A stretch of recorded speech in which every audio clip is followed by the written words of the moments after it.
Ils sont 375 000 juifs à vivre à Varsovie dans l'entre-deux-guerres. Ils représentent un tiers de la population de la capitale polonaise. Quand l'Allemagne nazie envahit la Pologne, les Allemands ordonnent la création d'un conseil juif, le Judenrat, sous la direction d'Adam Tchernakov. Très vite, les premiers décrets anti-juifs sont promulgués. En octobre 1940, le Troisième Reich crée le plus grand ghetto d'Europe à Varsovie. Un mur de plus de 3 mètres de haut encercle le ghetto. Un mur surmonté de barbelés et étroitement gardé pour contrôler chaque entrée et sortie.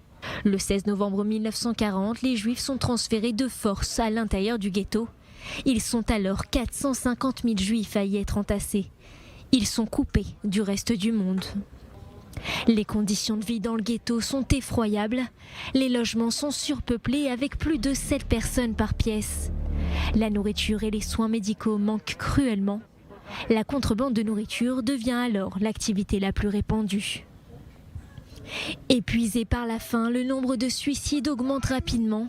La surpopulation entraîne des épidémies qu'il est impossible d'enrayer. Plus de 80 000 Juifs meurent de faim, de froid et de maladie. Le 22 juillet 1942, les Allemands demandent à Adam Tchernakov de dresser une liste d'enfants en vue de les transférer dans des camps de travail. Considérant que cela revenait à condamner ses enfants à mort, il choisit de se suicider. C'est donc sans Tchernakov que les Allemands effectuent les déportations massives.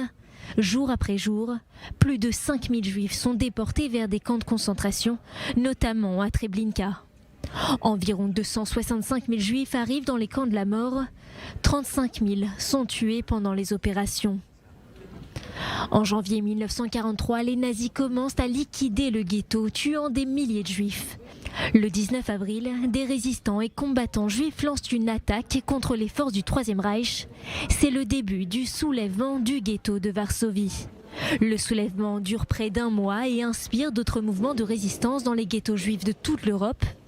Au cours du soulèvement, 42 000 survivants du ghetto sont déportés, 7 000 meurent au combat et 7 000 autres sont envoyés au camp d'extermination de Treblinka. Les nazis décident finalement de raser le ghetto. Des milliers de Juifs sont tués ou déportés. Mais pendant des mois après le soulèvement, des habitants continuent à se cacher dans les ruines et attaquent parfois les patrouilles. Lorsque les troupes soviétiques libèrent la ville en ruine en janvier 1945, il reste à peine 200 000 habitants à Varsovie, moins de 6% de la population d'avant-guerre. Seulement 11 000 Juifs ont survécu.